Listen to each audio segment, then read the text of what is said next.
خطیب اہل بیت حجت الاسلام والمسلمین الحاج علامہ آغا سید حیدر حسین کاظمی صاحب آپ کے سامنے مولا کائنات کی سیرت بیان کریں گے اور اہل بیت علیہ الصلوۃ والسلام کے مسائل بیان کریں گے۔ آغا صاحب کی آمد کے لیے نعرہ تکبیر، نعرہ رسالت، نعرہ حیدری، حسینیت، یزیدیت، اہل بیت دشمنت لعنت، خشنو قیم آل محمد بلندر صلوات۔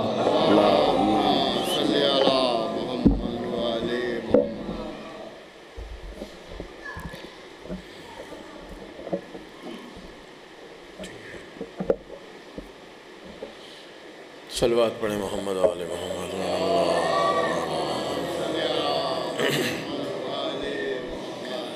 اعوذ باللہ من الشیطان الرجیم، بسم اللہ الرحمن الرحیم۔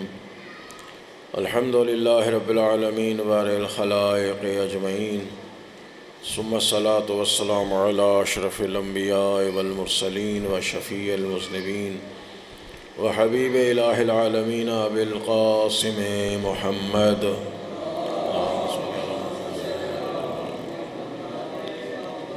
وأهل بيته الطيبين الطاهرين المعصومين المظلومين ولعنة الله على أعدائهم أجمعين، أما بعد فقد قال الله الحكيم بسم الله الرحمن الرحيم ويقول الذين كفروا لست مرسلا قل كفى بالله شهيدا بيني وبينكم ومن عنده علم الكتاب۔ صلوات بھیج دیں محمد و آل محمد۔ پروردگار عالم بحق امیر المومنین علیہ السلام آپ کی دعاؤں کو مستجاب فرمائے، تمام مرحوم مومنین و مومنات کو جنت الفردوس میں جگہ عطا فرمائے، تمام بیماروں کو شفا عطا فرمائے، خصوصاً رانا تصور حسین اور رانا فریاد علی کو اللہ تعالیٰ بحق محمد و آل محمد صحت کاملہ عطا فرمائے، جو مقروض ہوں ان کے قرض عطا فرمائے، جو بے گناہ اسیر ہیں ان کو رہائی عطا فرمائے، پاکستان اور عالم اسلام کی حفاظت فرمائے۔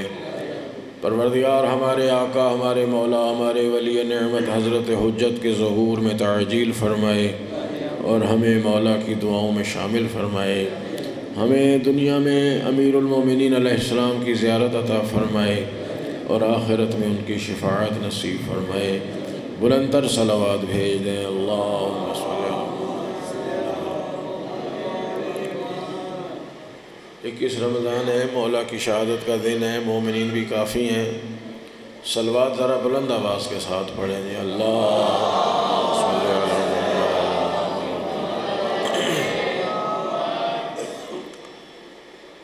ویسے ہماری کوئی مجلس ہو، کوئی محفل ہو تو گفتگو خود بخود مولا کائنات کی طرف چلی جاتی ہے، ہماری کوئی بات اس وقت تک بات ہوتی نہیں جب تک مولا کی بات نہ ہو جائے۔ ہم اس محفل کو محفل نہیں سمجھتے جس محفل میں علی کا تذکرہ نہ ہو، ہم اس کتاب کو کتاب نہیں سمجھتے جس کتاب میں علی کا ذکر نہ ہو۔ تو ہماری ہر محفل میں مولا کا تذکرہ ہوتا ہے، تو آج تو مجلس خود مولا کائنات ہی کے عنوان سے ہے، تو انشاءاللہ جتنی دیر ٹائم ملا ہے امیر المومنین کے بارے میں گفتگو ہوگی۔ یہ تبرکاً آیت پڑھی ہے، وَيَقُولُ الَّذِينَ كَفَرُوا لَسْتَ مُرْسَلًا، یہ کافر کہتے ہیں کہ تمہیں اللہ نے رسول نہیں بنایا۔ آیت کا خطاب رسول اللہ سے ہے۔ اللہ تعالیٰ فرما رہے حبیب یہ کافر لوگ کہتے ہیں کہ تمہیں اللہ نے رسول نہیں بنایا۔ قُلْ كَفَى بِاللَّهِ شَهِيدًا بَيْنِي وَبَيْنَكُمْ، ان سے کہو میری رسالت پر گواہی کے لیے ایک تو اللہ کافی ہے اور دوسرا گواہ وہ ہے کہ وَمَنْ عِنْدَهُ عِلْمُ الْكِتَابِ، جس کے پاس کتاب کا سارا علم ہے۔ یہ آیت ہے اور اس کا ترجمہ بس اسی کے ذیل میں کچھ عرض کرنا ہے۔ دنیا نے تسلیم کیا ہے کہ مولا کی شان میں 330 آیتیں قرآن کریم میں نازل ہوئی ہیں۔ توجہ فرمائیں گے تو انشاءاللہ کچھ عرض کر سکوں گا۔ دیکھیے قرآن میں کسی کی شان میں ایک آیت بھی آ جائے نا تو وہ بہت بڑی فضیلت ہے۔ اللہ تعالیٰ ہر ایک کے بارے میں بات نہیں کرتا، ایک آیت کسی کے لیے آ جائے تو اس کے پاؤں زمین پر نہیں ٹکیں گے۔ اور شاہ جی دنیا میں تو ایسا ہوا ہے کہ اللہ نے اگر کسی کی مذمت بھی کر دی ہے نا، اللہ نے کسی کو جھڑکی بھی دے دی ہے نا قرآن میں، تو اس نے اس کو بھی اپنے لیے شان اور فضیلت سمجھ لی ہے۔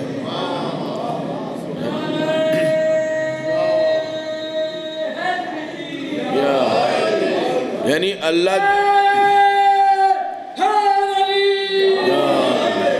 اللہ تعالیٰ کسی کو جھڑکی دیتا ہے کہ لا تحزن، خبردار پریشان نہ ہو، میرے نبی کے ساتھ رہ کے بھی تو پریشان ہوتا ہے، اور لوگ اس کو اپنے لیے فضیلت سمجھ رہے ہیں، پاؤں زمین پہ نہیں ٹک رہے کہ اللہ نے قرآن میں ہمارا تذکرہ کر دیا ہے، تو وہ علی زمین پر پاؤں کیسے رکھے جس کی کم از کم 330 آیتیں سب مان رہے ہیں۔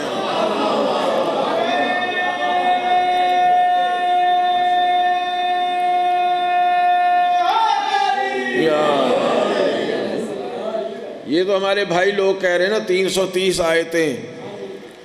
ہم نے حضرت عبداللہ ابن عباس رضی اللہ تعالیٰ عنہ کی بات مانی ہے۔ وہ فرماتے ہیں کہ بسم اللہ کی بے سے لے کر والناس کی سین تک قرآن کی کوئی آیت ایسی نہیں ہے جس میں یا علی کے فضائل بیان ہوئے ہیں یا علی کے دشمن پر اللہ نے لعنت فرمائی ہے۔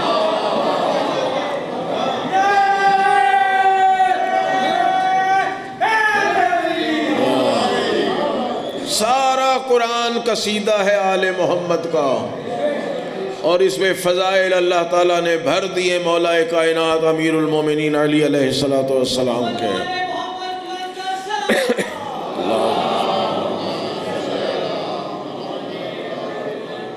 لیکن چلو باقی ساری امت مسلمہ کہہ رہی 330 آیتیں، ہم بھی مان لیتے 330 ہیں، کم سے کم تو ہے نا۔ اچھا، محدثین فرماتے ہیں کہ رسول اللہ نے مولا علی کی شان میں کم از کم 23,000 صحیح حدیثیں بیان فرمائی ہیں، 23,000 حدیثیں، اور ساری صحیح حدیث کی بہت سی قسمیں، مشہور قسمیں 18 ہیں، ان میں سب سے اعلیٰ و ارفع جو حدیث ہوتی ہے وہ صحیح حدیث ہوتی ہے کہ امیر المومنین کی شان میں رسول اللہ نے 23,000 صحیح حدیثیں بیان کی ہیں۔ یہ عامت المسلمین کہہ رہے ہیں، مگر ہم رسول اللہ کا فرمان مانتے ہیں۔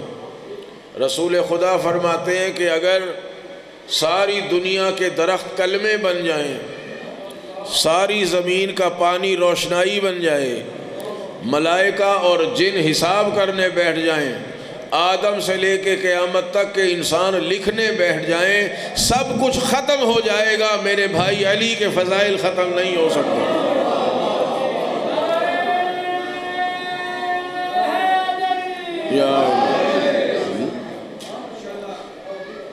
اچھا، یہ ہر انسان میں کچھ ہوتی ہیں ظاہری صفات، بات واضح ہو رہی نا، ظاہری صفات ہوتی، کچھ ہوتی ہیں باطنی صفات جو کسی کو نظر نہیں آتی۔ ظاہری صفات ہر ایک کو نظر آتی ہیں، باطنی صفات نظر نہیں آتی۔ مولا کائنات امیر المومنین علیہ السلام کی بھی کچھ ذاتی صفات ہیں، کچھ باطنی صفات ہیں۔ ذاتی صفات ظاہری جیسے سخاوت، علم، عبادت، شجاعت، ریاضت، مشکل کشائی کرنا، نہیں آپ گنتے چلے جائیں، یہ وہ ظاہری صفات ہیں کہ ان میں سے بھی چند ایک خصوصیات ہمارے سامنے آئی ہیں۔ توجہ چاہ رہا ہوں میں، اگر کوئی شخص مولا کی شجاعت بیان کرے تو کیسے بیان کرے گا؟ اس کے پاس الفاظ ہی نہیں ہیں کہ مولا کی شجاعت کو بیان کرے، مولا کی سخاوت کو بیان کرے۔ کہاں سے لائے الفاظ کہ مولا کی سخاوت کے بیان کا حق ادا ہو جائے؟ مولا کے علم پر گفتگو ہو تو ہمارا اتنا علم ہی نہیں ہے کہ مولا کے علم کی عین کو بیان کر سکیں۔ اس کے باوجود یہ چند ظاہری صفات جو ہمارے سامنے آئیں اور اس میں سے بھی ہم اپنے کم علمی کی وجہ سے بیان کر رہے ہیں، 1400 سال ہو گئے یہی فضائل مکمل نہیں ہو پا رہے، تو جو باطنی صفات ہیں ان کا تذکرہ کون کر سکتا ہے؟ اسی لیے رسول اللہ ارشاد فرماتے ہیں کہ یا علی، ابھی تو دنیا کے سامنے تیرے چند وہ فضائل آئے ہیں جو دنیا کے سامنے ظاہر ہیں، ابھی وہ فضائل دنیا سمجھ ہی نہیں سکتی جو اہل عرش کے نزدیک تیرے فضائل ہیں۔ تو 23,000 حدیثیں سارے مسلمان مان رہے ہیں کہ مولا کے لیے ہیں۔ صحیح کتاب ہے جی صحیح بخاری، سب جانتے ہیں ماشاءاللہ، بہت بڑی کتاب ہے عالم اسلام کی۔ اس میں مولا کے فضائل کا باب معین کیا گیا ہے، فضائل علی کا باب، باب مناقب علی۔ 23,000 حدیثیں مولا کی شان میں ہیں، صحیح حدیثیں، پھر عرض کر رہا ہوں سب کو یاد ہو جائیں۔ اور حاکم نیشہ پوری جن کی مستدرک اور صحیحین کتاب ہے، وہ فرماتے ہیں کہ یہ ساری حدیثیں بخاری اور مسلم کے معیار حدیث پر پوری اترتی ہیں۔ اس کے باوجود 3 حدیثیں فقط نقل کی ہیں بخاری شریف میں۔ گھبرا تو نہیں رہے بھائی؟ 23,000 میں سے مولا کے فضائل میں فقط 3 حدیثیں جناب اسماعیل بخاری نے نقل کی۔ کتنی حدیثیں جی؟ 3۔ اور وہ فرماتے ہیں کہ میں نے ہر حدیث پر، ایک صرف مولا کے لیے نہیں، پوری بخاری کی ہر حدیث پر کتنی راتیں گزار کے تحقیق کی ہے، کتنے نوافل پڑھ کے، کتنے استخارے کر کے، کہاں کہاں کے سفر کر کے، کبھی مکے گیا، کبھی مدینے گیا، کبھی کوفے گیا، کبھی بصرے گیا، خدا جانے کہاں کہاں کی خاک چھانی۔ اس کے بعد میں پھر بھی استخارہ کر کے حدیث نقل کرتا تھا۔ میں عرض کروں بخاری صاحب کی خدمت میں اگر مل جاتے یا کبھی مل گئے خواب میں یا مرنے کے بعد، تو میں عرض کروں گا آپ نے 3 حدیثیں بھی کیوں لکھی؟ بات واضح ہو جائے جی۔ اب 3 حدیثوں کے لیے آپ نے اتنی محنت کی، کہاں کہاں کا سفر کیا ہے جی، اتنے استخارے کیے، نمازیں پڑھی، راتوں کو جاگے، مشقتیں کی، کیا ضرورت تھی 3 حدیثیں لکھنے کی؟ ایک ہی حدیث لکھ دیتے، ایک حدیث لکھ دیتے۔ کیوں؟ امیر المومنین کے فضائل کا کمال یہ ہے عزیزان محترم کہ اگر علی کی شان میں ایک حدیث بیان کرو نا تو سارے فضائل اس حدیث کے اندر سمٹ کے آ جاتے ہیں۔ علی کی ذات ہی معجزہ نہیں ہے، علی کے لیے جو الفاظ استعمال کیے جائیں وہ بھی معجزہ بن جاتے ہیں۔ ایک ہی حدیث کافی تھی، 3 حدیثیں بہرحال آپ نے لکھ دی، مہربانی۔ اور آپ خود فیصلہ کریں گے کہ تینوں میں سے ہر حدیث وہ ہے کہ جس میں سارے فضائل آ جاتے ہیں۔ وہ 3 حدیثیں مختصر وقت میں آپ کو سنا دوں۔ پہلی حدیث یہ ہے کہ انہوں نے لکھا، رسول خدا نے فرمایا، یا علی انت منی و انا منکا، علی تو مجھ سے ہے میں تجھ سے ہوں۔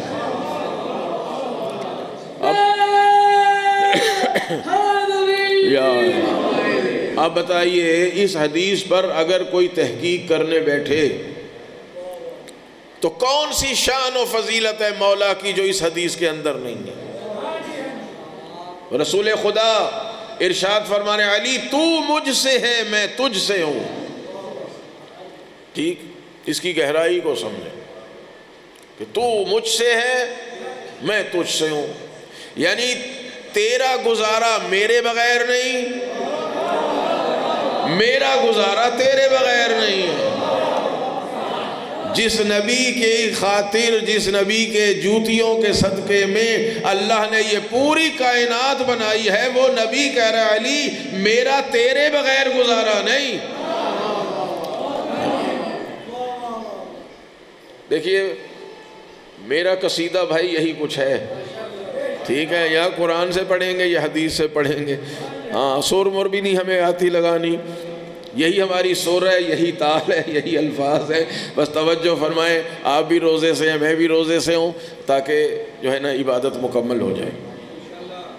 علی تو مجھ سے میں تجھ سے، تو میرا جز میں تیرا جز، تیرا گزارا میرے بغیر نہیں، میرا گزارا تیرے بغیر نہیں، میرے علاوہ تیرا کوئی نہیں، تیرے علاوہ میرا کوئی نہیں۔ اب بتائیں یا علی کوئی فضیلت باقی رہ جاتی ہے جی؟ دیکھیے سورہ توبہ سب جانتے ہیں، قرآن کریم کا 9واں سورہ ہے، سورہ توبہ سے سورہ براءت بھی کہتے ہیں، تبرے والی سورہ ہے۔ لوگ کہتے ہیں تبرہ کہاں ہے، تبرہ کہاں ہے؟ قرآن میں تبرہ ہے بھائی، پورا سورہ اللہ نے تبرے کے نام پر بھیج دیا ہے۔ براءت کا معنی ہی تبرہ ہے، لفظ بھی وہاں براءت من اللہ سے شروع ہوتا ہے، اللہ تبرہ کر رہا ہے۔ جب اللہ تبرہ کرے تو ہم پیچھے کیسے رہ سکتے ہیں؟ صلوات بھیج دیں محمد و آل محمد پر۔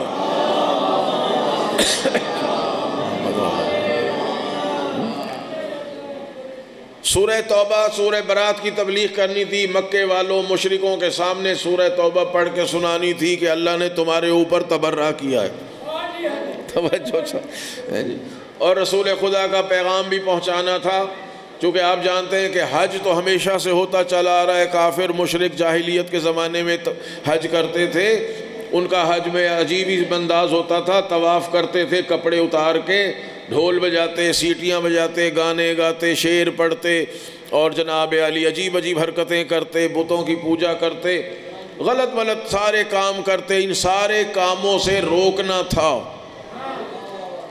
اللہ کے نبی کے ہر کام میں حکمت ہوتی ہے، پہلے کسی اور بزرگوار کو بھیج دیا، جب وہ چلے راستے میں تھے تو فوراً جبرائیل آئے، یا رسول اللہ، اللہ تعالیٰ فرما رہا ہے لا یعدیہا عنکا الا انتا اور رجل منکا، یا رسول اللہ یہ آیتیں کوئی اور لے کے نہیں جا سکتا، یا آپ خود جا کے تبلیغ کریں یا اس مرد کو بھیجے جو آپ سے ہے۔ اللہ اکبر، اللہ اکبر، یا رسول اللہ، یا رسول اللہ،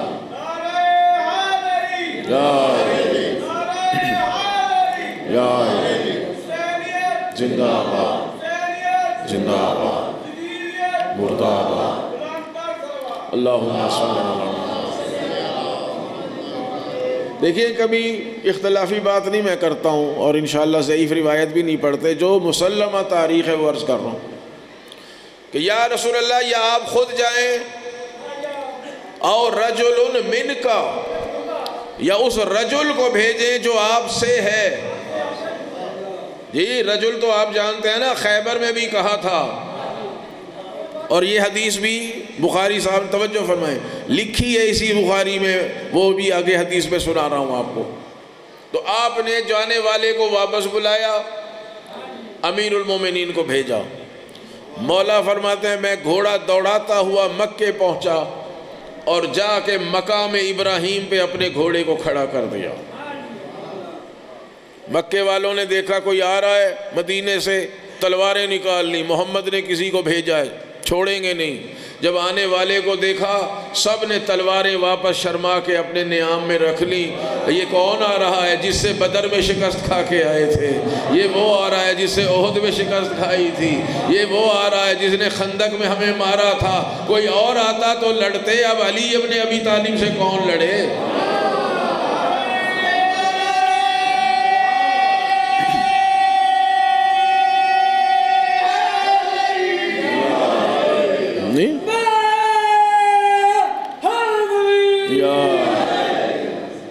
توجہ فرما رہے ہیں جی؟ مولا جا کے مقام، اچھا مولا کے پاس تلوار نہیں ہے، یہ یاد رکھیں، آل محمد کا مذہب ہے، مکے میں کوئی شخص اسلحہ لے کے نہیں جا سکتا۔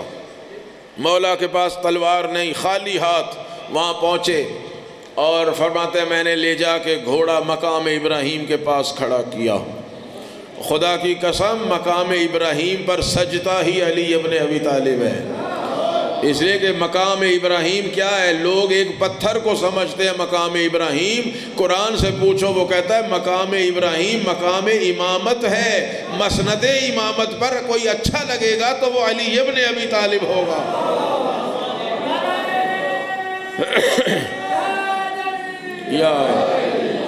یعنی مولا مقام امامت پر پہنچے، امامت کا کام ہے رہبری کرنا، ہدایت کرنا، مولا مقام ہدایت و رہبری پہ پہنچے، اور آپ نے سورہ توبہ سنا کے تبرہ کر کے ان کو کہا خبردار میرے نبی کا حکم ہے آج کے بعد کپڑوں کے بغیر طواف نہ کرنا، ڈھول نہ بجانا، گانے نہ گانا، سیٹیاں نہ مارنا، یہ نہ کرنا وہ نہ کرنا۔ علی کہتے چلے گئے اور سب خاموشی سے سنتے رہ گئے۔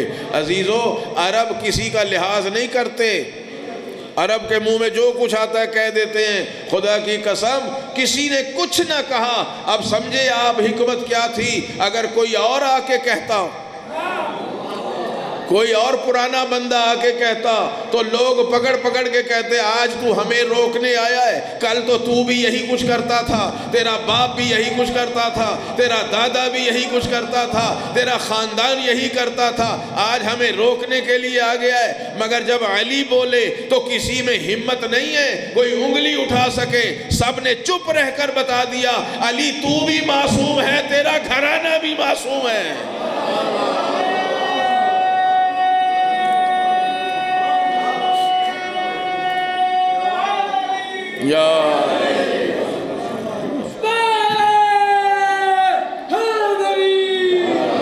اب بتائیے کون ایسا لائے گا کہیں سے؟ دنیا میں کسی کے پاس ایسا امام ہو تو سامنے لے کے آئے، اور یہ اللہ کا فضل ہے، اللہ نے ہمیں ایسے 12 امام عطا فرمائے ہیں۔ میرے مولا ارشاد فرماتے ہیں، توجہ چاہ رہا ہوں، مولا فرماتے ہیں میں اکیلا تھا، وہ ہزاروں تھے، میرے پاس تلوار نہیں تھی، وہ سب مسلح تھے۔ میرے ذہن میں خیال آیا اگر یہ سارے مل کے میرے اوپر حملہ کر دیں، توجہ جا رہا ہوں بھائی، چلو باقی جنگوں کے میدان تھے، علی کے پاس تلوار بھی ہوتی تھی، ڈھال بھی ہوتی تھی، لڑتے بھی تھے۔ اب یہ مکہ ہے، اللہ کا حرم ہے، یہاں تو مچھر مارنے کی اجازت نہیں ہے، یہاں تو پتہ توڑنے کی اجازت نہیں ہے، بندہ کیسے مارے؟ فرماتے ہیں میں نے سوچا اگر یہ سارے مل کے میرے اوپر حملہ کر دیں تو میں کیا کروں گا؟ تو فوراً فرماتے ہیں میرے ذہن میں فوراً دوسرا خیال آیا، میں ابو طالب کا بیٹا ہوں، ان سب کا مقابلہ کروں گا، پیٹھ دکھا کے نہیں جاؤں گا۔ تو ایک تو یہ حدیث کہ یا علی انت منی وانا منکا، تو مجھ سے ہے میں تجھ سے۔ اب ظاہر ہے کہ مختصر وقت ہے، ورنہ اسی بات پر اگر چلیں تو ساری مجلس اسی حدیث پہ ختم ہو جائے۔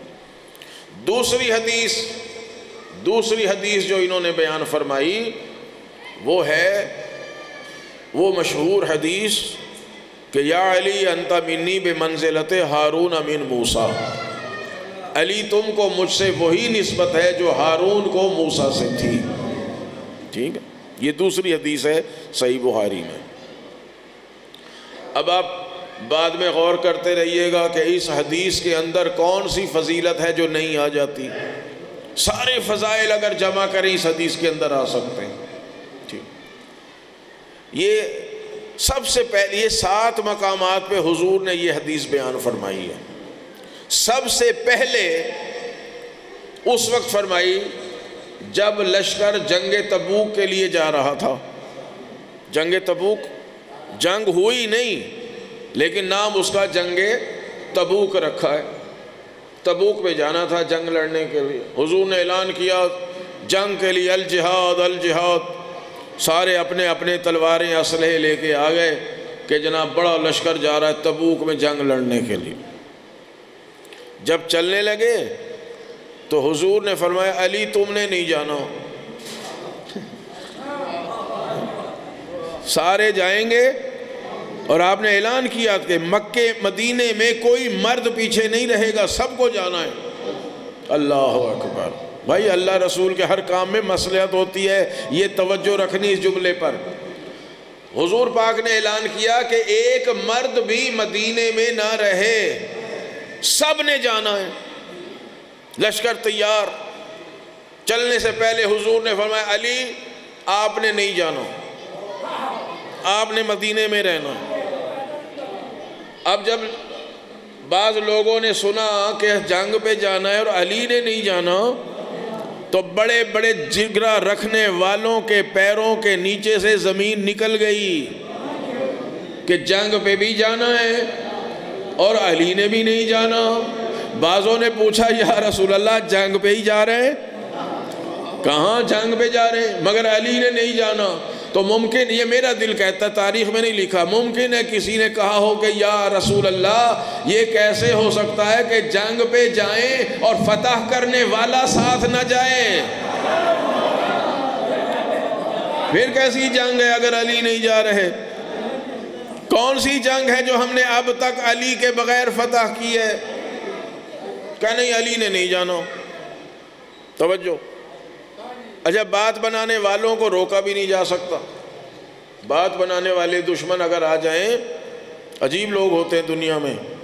قرآن کریم میں ہے کہ حبیب کچھ لوگ ایسے بھی ہیں جو تیری اور میری لڑائی کرانا چاہتے ہیں۔ کچھ لوگ اس کوشش میں ہیں کہ اللہ اور رسول کی جنگ ہو جائے، نعوذ باللہ، ان میں اختلاف پیدا ہو جائے۔ تو وہاں ایسے بھی تھے جن کے دل میں تھا کہ علی اور رسول کے نعوذ باللہ اختلافات پیدا کر دیے جائیں۔ تو لوگوں نے کہا کہ علی سے ناراض ہو گئے رسول خدا، رسول اللہ علی علیہ السلام سے ناراض ہو گئے، اسی لیے ساتھ نہیں لے کے جا رہے، اور یہاں چھوڑ دیا ہے کہ تم یہاں رہو، پیچھے عورتیں ہیں، بچے ہیں، علی کیا کریں گے؟ عورتوں بچوں کی نگرانی کریں گے اور کیا کریں گے؟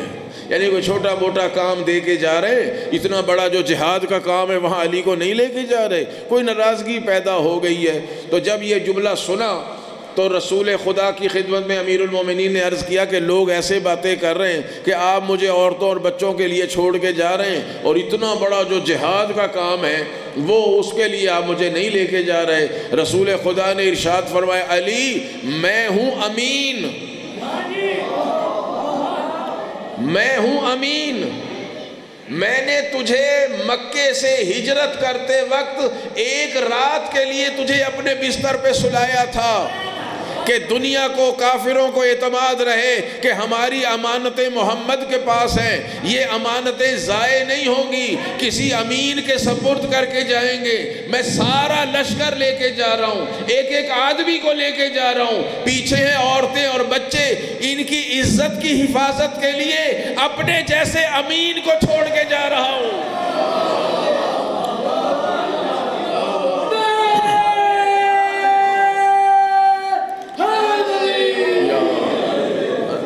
مال کی حفاظت کسی سے بھی کرائی جا سکتی ہے، مگر ان کی ناموس کی حفاظت یا میں کر سکتا ہوں یا تو جو میرا نفس ہے علی تو کر سکتا ہے۔ ظاہر میں یہ سمجھایا اور پھر ارشاد فرمایا یا علی انت منی بمنزلت ہارون من موسیٰ، علی تجھ کو مجھ سے وہی نسبت ہے جو ہارون کو موسیٰ سے تھی۔ اب ماشاءاللہ آپ قرآن پڑھنے والے ہیں اور ترجمے کے ساتھ پڑھتے ہیں۔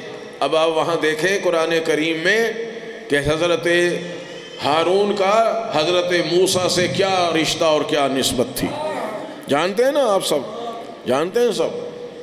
جناب موسیٰ علیہ السلام 40 راتوں کے لیے کوہ طور پہ گئے، قرآن کہہ رہا ہے طے تھا 30 راتیں، 10 راتوں کا اللہ نے اور اضافہ کر دیا، 40 راتوں کے لیے جناب موسیٰ علیہ السلام کوہ طور پہ گئے۔ توجہ چاہ رہا ہوں، اور وہاں صرف رات کا تذکرہ ہے، دن کی بات نہیں ہے۔ شاید دن میں واپس آ جاتے ہو، رات کو جاتے ہو، شب داریاں کرتے ہو، وہاں عبادت کرتے ہو، اللہ سے گفتگو کرتے ہو۔ اور کوہ طور بھی کوئی دوسرے ملک میں نہیں تھا، جناب موسیٰ کے اپنے شہر میں تھا۔ کوہ طور پہاڑی تھی چھوٹی سی، وہاں جانی۔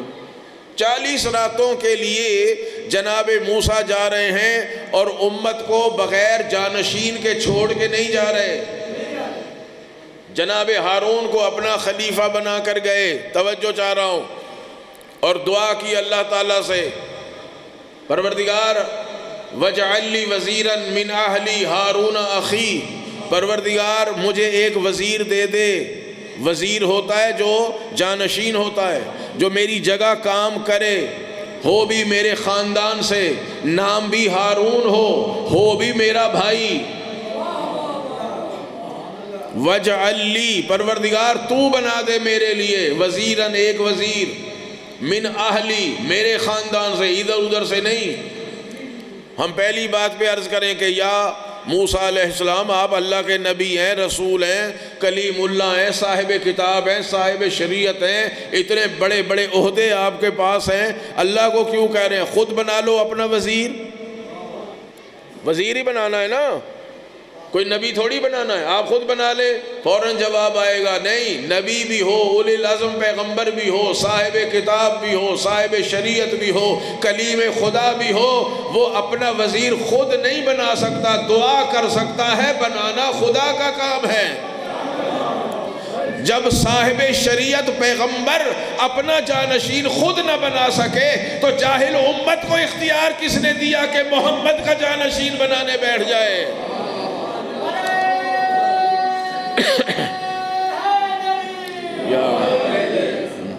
تو بنا دے پروردگار، من اہلی، کسی اور خاندان سے بھی نہیں۔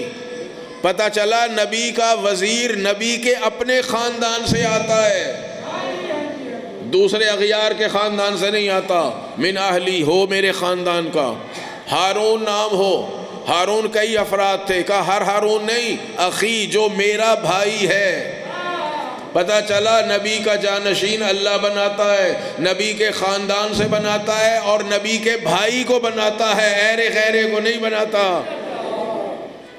جی بن گئے نا، اللہ نے کہا جاؤ ہم نے بنا دیا۔ تو جناب ہارون بن گئے حضرت موسیٰ کے وزیر، اور حضرت موسیٰ کہہ رہے ہیں اے ہارون اخلفنی فی قومی، اب میری قوم میں میرا خلیفہ بن کے رہ۔ پتہ چلا کہ خلیفہ نبی کی زندگی ہی میں ہوتا ہے، نبی کی وفات یا رحلت کے بعد خلیفہ نہیں ہوتا۔ جو نبی کا خلیفہ ہوگا وہ نبی کی زندگی میں ہوگا۔ اب امت ڈھونڈے اس شخصیت کو جس کو نبی نے اپنی زندگی میں اپنا جانشین بنایا ہو، اور کہہ رہے ہیں تجھ کو وہی نسبت ہے جو ہارون کو موسیٰ سے تھی۔ خدا کی قسم نہ کل علی ملا تھا، علی کے بغیر کوئی ملا تھا، نہ آج مل سکتا ہے، نہ قیامت تک مل سکتا ہے۔ امیر المومنین کے لیے فرمایا انت منی بمنزلت ہارون من موسیٰ، علی تجھ کو مجھ سے وہی نسبت ہے جو ہارون کو موسیٰ سے۔ اور پھر تیسری حدیث جو بخاری شریف میں آئی، اگرچہ پوری نہیں لکھی مگر ادھوری حدیث سے ہی مولا کی شان بیان ہو جاتی ہے۔ وہ لکھتے ہیں کہ 39 دن گزر گئے، خیبر فتح نہیں ہو رہا ہے جی، خیبر فتح نہیں ہو رہا، اور خیبر نے بھی قسم کھا لی تھی، یہ میں کہہ رہا ہوں انہوں نے نہیں لکھا، خیبر نے بھی قسم کھائی تھی کہ جب تک علی نہیں آئے گا میں نے فتح نہیں ہونا۔ آتے رہیں لوگ، جاتے رہیں، آتے رہیں جاتے رہیں، آنے جانے والے بہت ہوتے ہیں۔ خیبر نے بھی قسم کھائی تھی علی آئیں گے تو میں فتح ہوگا، اگر علی نہیں آئیں گے تو میں نے فتح نہیں ہونا۔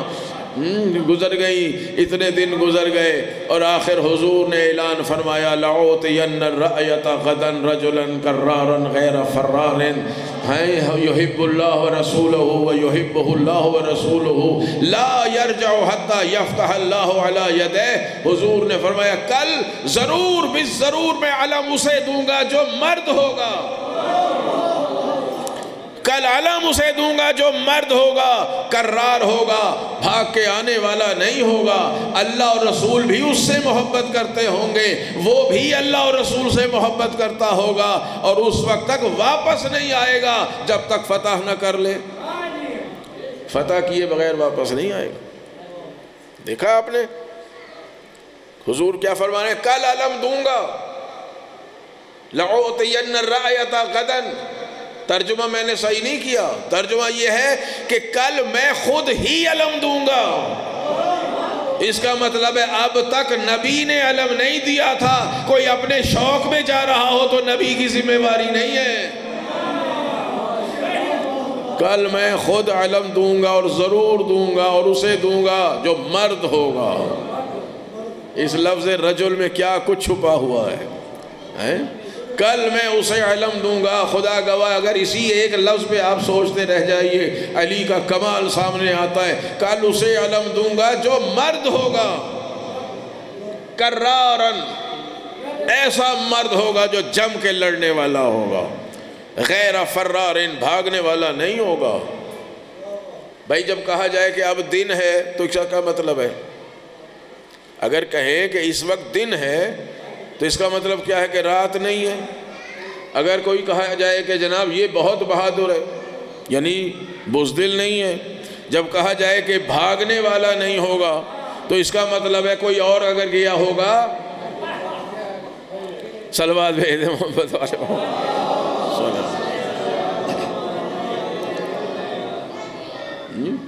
یحب اللہ و رسولہ، جسے میں علم دوں گا وہ اللہ سے بھی محبت کرتا ہوگا، رسول سے بھی محبت کرتا ہوگا۔ وَيُحِبُّهُ اللَّهُ وَرَسُولُهُ، اللہ اور رسول بھی اس سے محبت کرتے ہوں گے۔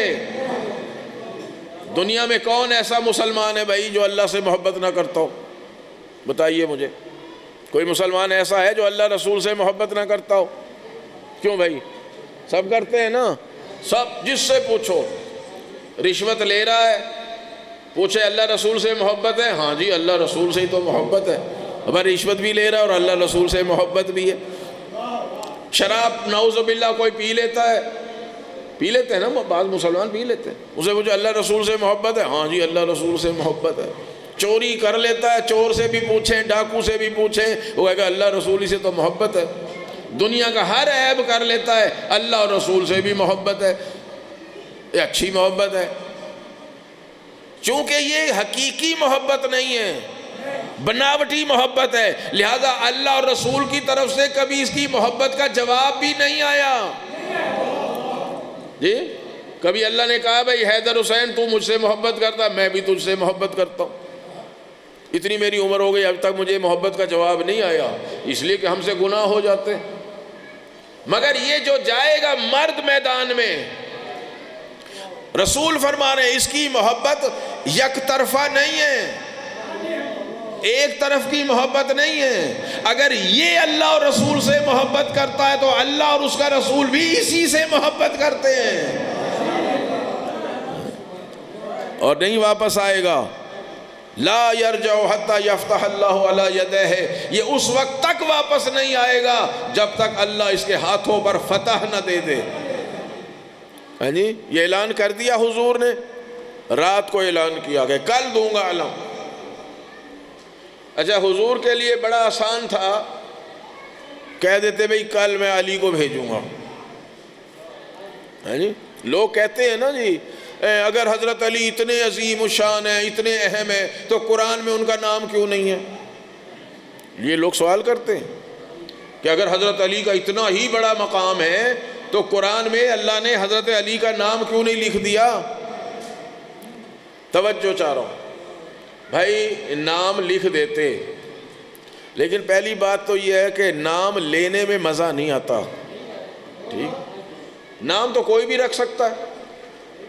روایات میں حضرت امام مہدی کا نام آیا، عباسی خلیفوں نے اپنے بچوں کے نام مہدی رکھنے شروع کر دی، اور ایک کے بارے میں کہہ دیا یہ وہ مہدی ہے جس نے آنا ہے۔ تو نام ہر کوئی رکھ سکتا ہے۔ قرآن بھی اور حدیث بھی صفات کو بیان کرتی ہیں، نام رکھنا آسان ہے، صفات پیدا کرنا آسان نہیں ہے۔ جتنی صفات آپ کو مولا کائنات کی ملیں گی وہ صفات فقط مولا میں ہی ہوں گی، ان کے دشمنوں میں نہیں ہو سکتی۔ اور دنیا نے دیکھا کہ کل علم کس کو ملا؟ اسے جو حیدر کرار ہے۔ جی دیکھیے کرار نام پڑ گیا میرے مولا کا، کرار۔ جی یہ نام دنیا میں کوئی اور نہ رکھ سکا، علی کے اور القاب چرا لیے اور القاب چرائے میرے مولا کے، مگر آج تک کسی میں یہ جرت نہیں ہوئی کہ لفظ کرار اپنے نام کے ساتھ لگا سکے، اس لیے کہ کرار ہوتا ہی وہی ہے جو میدان جنگ میں جم کے لڑے، کبھی پشت نہ دکھائے۔ ارے جو نام سن کے ہی بھاگ کے آ جاتے ہوں وہ کرار کیسے ہو سکتے ہیں؟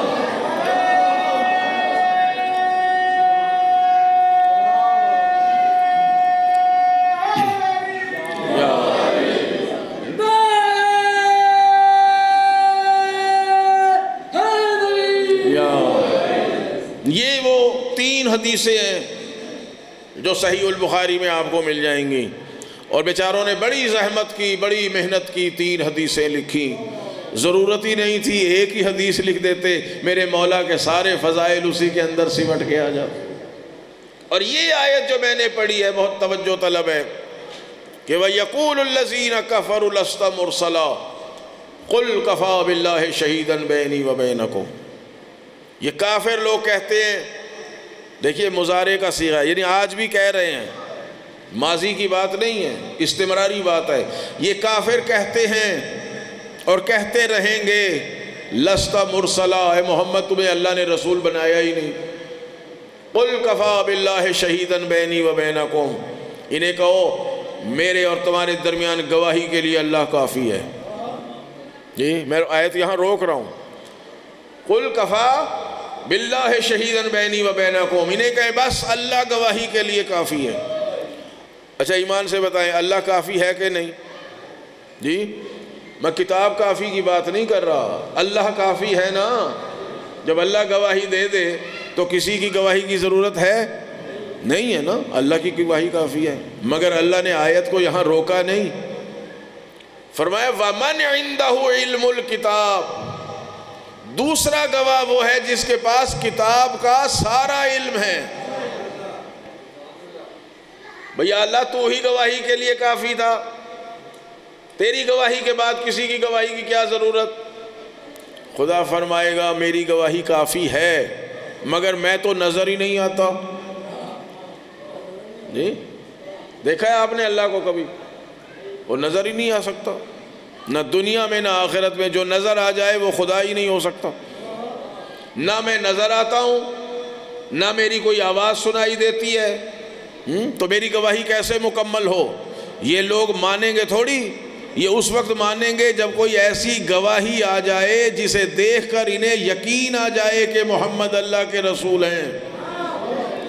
لہٰذا میں نے ایک دوسرا گواہ رکھا ہے، اور دوسرا گواہ بھی کوئی ایرا غیرہ نہیں رکھا، دوسرا گواہ وہ رکھا ہے کہ جب اس کو دیکھ لو گے نا تو پھر مجھے دیکھنے کی خواہش ہی ختم ہو جائے گی۔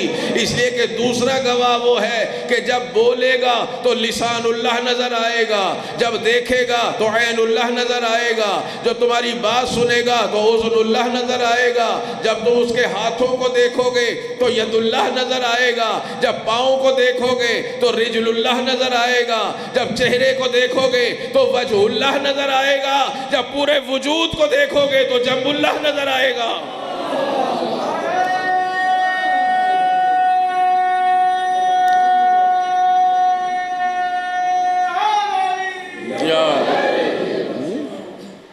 علی کی نظر عین اللہ ہے، علی کی زبان لسان اللہ ہے، علی کی بات قول اللہ ہے، علی کا ہاتھ ید اللہ ہے، علی کا چہرہ وجہ اللہ ہے، علی کا پیکر جنب اللہ ہے۔ علی متقی قاری نے لکھا ہے کہ امیر المومنین علیہ السلام مکے کی جس گلی سے گزر جاتے تھے کفار مکہ علی کے حسن کو دیکھ کے کہتے تھے ما اجمل ھذا الفتى لا الہ الا اللہ، کتنا حسین ہے یہ مرد لا الہ الا اللہ، ما اکمل ھذا الفتى لا الہ الا اللہ، کتنا کامل و اکمل ہے یہ جوان لا الہ الا اللہ، ما احسن ھذا الفتى لا الہ الا اللہ، کتنا حسین ہے یہ جوان لا الہ الا اللہ۔ علی لوگ علی کا چہرہ دیکھتے تھے، لا الہ الا اللہ پڑھتے تھے۔ 1,24,000 انبیاء اللہ نے بھیجے لوگوں سے لا الہ الا اللہ پڑھوانے کے لیے، جو کام اللہ نے 1.25 لاکھ نبیوں سے لیا وہ کام علی کے چہرے سے لیا۔ اب یہ چہرہ وجہ اللہ نہ کہلائے تو اور کیا کہلائے؟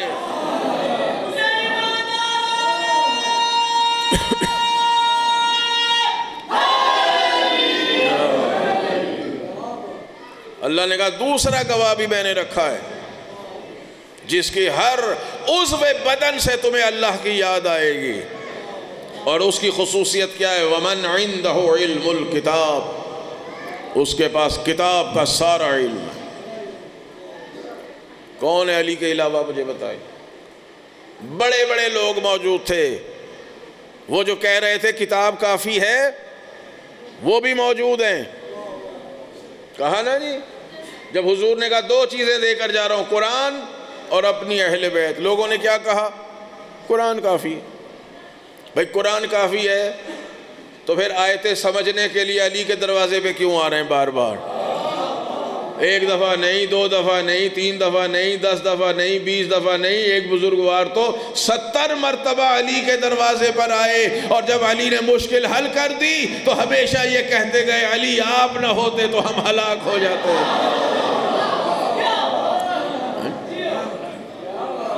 جو بڑے بڑے بادشاہوں کو ہلاکتوں سے بچائے اسے علی ابن ابی طالب کہتے ہیں۔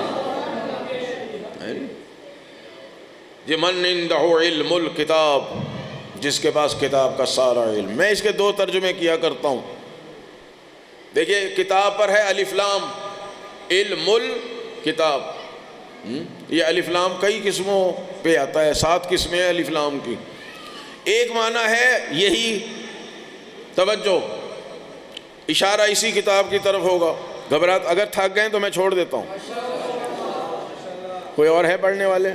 اچھا بسم اللہ۔ علم الکتاب میں اپنے انشاءاللہ وقت کے اندر ختم کر دوں گا۔ الف لام اشارہ ہوگا اسی کی طرف کہ دوسرا گواہ وہ ہے جس کے پاس اسی کتاب کا سارا علم، یعنی قرآن کا سارا علم۔ ایک یہ، ایک الف لام کا معنی ہے کل، یعنی ساری کتابیں، جتنی بھی اللہ کی کتابیں ہیں اس کے پاس ساری کتابوں کا علم ہو۔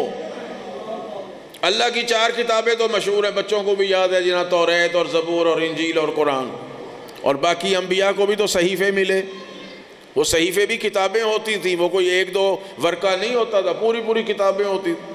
ترجمہ یہ ہوگا کہ دوسرا گواہ وہ ہے جس کے پاس اللہ کی ساری کتابوں کا سارا علم۔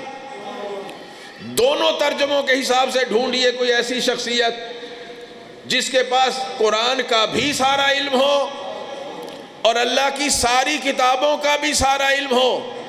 خدا کی قسم کوئی نہیں ملے گا، فقط میرے مولا امیر المومنین علی علیہ السلام کی ذات ہے جنہوں نے ارشاد فرمایا آؤ مجھ سے پوچھو، میں جانتا ہوں کون سی آیت دن میں نازل ہوئی، کون سی رات کو نازل ہوئی، کون سی گھر میں اتری ہے، کون سی سفر میں اتری ہے، کون سی میدان میں اتری ہے، کون سی غار میں اتری ہے، کون سی آیت جنگ میں آئی ہے، کون سی آیت صلح میں آئی ہے۔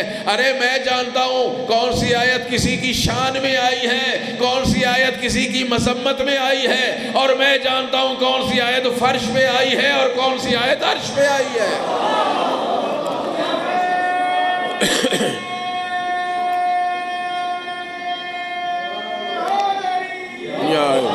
فرماتے ہیں آؤ مجھ سے پوچھو، میں جانتا ہوں کون سی آیت ناسخ ہے اور کون سی منسوخ۔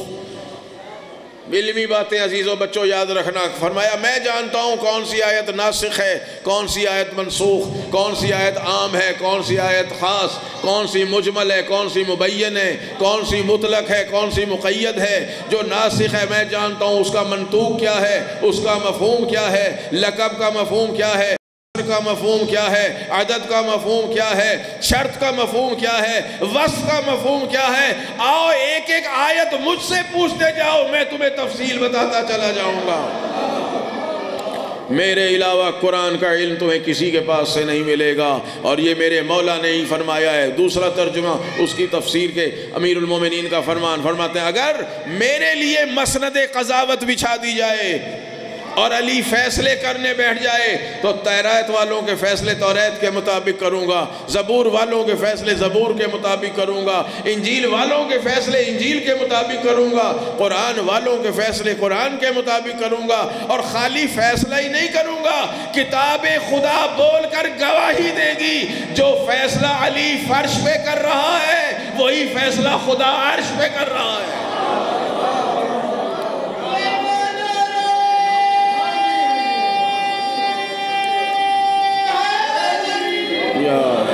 بس میرے محترم سامعین، میں نے آپ کا بہت ٹائم لیا۔ یہ امیر المومنین کے فضائل میں سے ایک جھلک ہے۔ اس شخصیت کے فضائل کا حق کون ادا کر سکتا ہے، جس کے لیے حضور فرمائیں دنیا کی ہر شے ختم ہو جائے گی مگر میرے بھائی علی کے فضائل و مناقب ختم نہیں ہو سکتے۔ دنیا کو ایسے انسان اچھے نہیں لگتے، دنیا نے ایسے اماموں کو پسند نہیں کیا، دنیا چاہتی نہیں ہے ایسے امام معاشرے کے اندر رہیں۔ یہ میرے مولا ہیں جن کو حکومت کی ضرورت نہیں ہے، حکومت کو علی کی ضرورت ہے۔ کبھی گئے امیر المومنین کسی کے پاس کہ یہ مشکل حل کر دو؟ بڑے بڑے صاحبان تخت و تاج و لشکر میرے مولا کے پاس آتے تھے، علی مشکل میں پھنس گئے، علی مشکل میں پھنس گئے۔ ایک بزرگوار کہتے کہتے مر گئے، خدا میری زندگی میں وہ دن نہ لائے مشکل پڑے اور حل کرنے کو علی نہ ہو۔ علی مشکل کشا ہے، سب کے مشکل کشا ہیں۔ علی علیہ السلام نے اپنے دشمنوں کی بھی مشکلات حل کی، اپنے دوستوں کی بھی مشکلات کو حل کی۔ علی کو ضرورت نہیں ہے تخت و تاج کی، خلافت کی، حکومت کی، یہ علی کی خواہش نہیں ہے۔ جب تک لوگوں کو ضرورت نہیں تھی علی خاموش گھر بیٹھے رہے، جب لوگوں کو ضرورت آئی کہ یا علی بڑے بڑوں کو آزما لیا، بس اب آپ کی ضرورت ہے، تو مولا نے فرمایا چلو چلو مسجد میں چلو، قبر رسول پر جا کے میرے سامنے، قبر رسول کے سامنے پھر دوبارہ میری بیعت کرو۔ اور جب میرے مولا تشریف لائے، بس آخری جملہ، منبر پہ جب مولا نے قدم رکھا نا تو آپ نے پہلا قدم رکھ کے فرمایا الحمدللہ علی احسانہ الیوم رجع الحق الی مکانہ۔ ساری تعریفیں اللہ کے لیے ہیں کہ آج حق اپنی جگہ پر واپس آ گیا ہے، کہ یہ مسند رسالت میرا حق تھا، تم نے کسی اور کو بٹھایا۔ بس عزیزو، لوگوں کو ایسے امام بھاتے نہیں ہیں، پسند نہیں آتے، جو کسی پہ ظلم نہ ہونے دے، جو مظلوموں کی حمایت کرے، جو محروموں کو ان کا حق دلائے، جو غاصبوں کو سزا دے، جو لٹیروں کو سزا دے، جو گنہگاروں کو سزا دے۔ کیسے برداشت کرتے؟ آخر علی کی حیات کے چراغ کو گل کرنے کے پروگرام بنائے گئے، اور وہ رات آئی جس رات کا وعدہ تھا، جس کو دیکھ دیکھ کے امیر المومنین کہا کرتے تھے ستاروں گواہ رہنا، تم نے کبھی علی کو سوتے ہوئے نہیں دیکھا۔ آج علی کی بیٹیاں یتیم ہو رہی ہیں، علی علیہ السلام کے بچے یتیم ہو رہے ہیں، پردیس میں، کوفے میں شہزادیاں یتیم ہو رہی ہیں۔ بس عزیزو، دو جملے، فقط دو جملے، ضرب لگی میرے مولا کے سر اقدس میں، فرمایا فزتو برب الکعبہ، رب کعبہ کی قسم علی کامیاب ہو گیا۔ جس مقصد کے لیے اللہ نے بھیجا تھا میں نے وہ مقصد پورا کر دیا۔ زخمی حالت میں امام حسن اور حسین لے کے چلے، گھر کے نزدیک آئے، کہا حسن بیٹا میرے مومنوں سے کہو، میرے ماننے والوں سے کہو تمہارا شکریہ، یہاں سے واپس چلے جاؤ۔ کہا مولا ہم آپ کو گھر تک پہنچائیں گے۔ مولا نے فرمایا میری زینب و کلثوم کو میری شہادت کی اطلاع مل گئی ہے، میری بچیاں خانہ در پہ کھڑی رو رہی ہوں گی اور میں برداشت نہیں کرتا میری بیٹیوں کی آوازیں نامحرموں کے کانوں میں آئیں۔ میں اتنا ہی عرض کرتا ہوں مولا ابھی تو آپ حیات ہیں، حسنین کریمین زندہ ہیں، ابھی تو ابو الفضل العباس موجود ہے اور شہزادیاں گھر میں ہیں، اپنے حجاب کے اندر ہیں، آپ سے برداشت نہیں ہے کہ زینب اور ام کلثوم کی آوازیں نامحرموں کے کان میں آئیں۔ مولا اس وقت آپ کا کیا عالم ہوگا جب یہی کوفہ ہوگا، آپ کی بیٹیاں اسیر ہوں گی، سر پہ ردا نہیں ہوگی، مجمع عام ہوگا، بازار و دربار کا مجمع ہوگا اور آپ کی بیٹیاں خطبے دے رہی ہوں گی اور ظالم کہہ رہے ہوں گے دیکھو وہ علی کی بڑی بیٹی ہے، وہ علی کی چھوٹی بیٹی ہے۔ مولا اس وقت آپ کا کیا عالم ہوگا۔ پھر مولا نے فرمایا بس آخری جملہ، مولا نے فرمایا حسن مجھے اتارو، میں اپنے قدموں سے چل کے جاؤں گا، میں اپنے گھر اپنے قدموں سے چل کے جاؤں گا۔ فاتح خیبر ہیں مگر بیٹوں نے ایک بازو پکڑے ہوئے ہیں، مولا کو لے کے چلے۔ ہم پوچھ سکتے ہیں مولا قدموں پہ چل کے کیوں جا رہے ہیں؟ فرمایا اس لیے میری زینب برداشت نہ کر سکے گی، میری زینب برداشت نہیں کر سکے گی کہ میرا بابا ایک جنازے کی صورت میں آ رہا ہے۔ میں عرض کروں مولا ابھی تو آپ یہ برداشت نہیں کر سکتے کہ میری زینب گریہ کرے گی جب مجھے اس طرح دیکھے گی۔ ذرا عاشور کے دن کربلا میں آ کر دیکھیے، حسین کا بدن پارے پارے ہو چکا ہے، ٹکڑے ٹکڑے ہو چکا ہے، اور زینب در خیمہ سے دیکھ رہی ہے۔ جب بھائی کا سر نوک نیزہ پر جناب زینب نے دیکھا، بی بی کا رخ مڑ گیا نجف کی طرف، کہا بابا 21 رمضان کی صبح آپ نے مجھے کربلا میں آنے والی ہر مصیبت کا بتایا تھا، مگر یہ نہیں بتایا تھا کہ زینب حسین کا سر نوک نیزہ پر بھی بلند ہو۔ الہی و ربی و سیدی و